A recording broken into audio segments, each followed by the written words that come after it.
দক্ষিণাঞ্চল একটা হরিনাম কীর্তন পরিক্রমা আমরা করতে শুরু করছি। আমাদের প্রতি বছরই এই পরিক্রমা আমরা করি।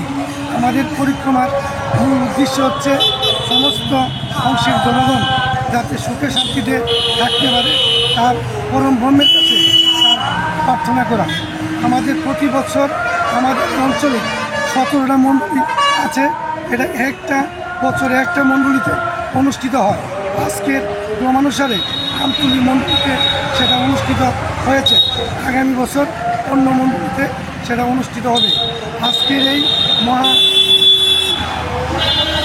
পুণ্যতিথিতে সমস্ত রাজ্যবাসী সুখ শান্তি কামনা করছি এবং আমি আমাদের অখণ্ড সংগঠনের পক্ষ থেকে শারদীয় শুভেচ্ছা জ্ঞাপন করছি।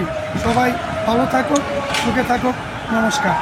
আজকে কোন জায়গাতে গিয়ে এই র্যালিটা সমাপ্ত হবে?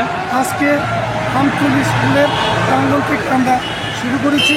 সেটা টিএমসি মেডিকেল কলেজ হয়ে সেটা হাঁপানিয়া মেলা প্রাঙ্গণে এটা শেষ হবে এবং ভক্তদের প্রসাদ বিতরণ হবে।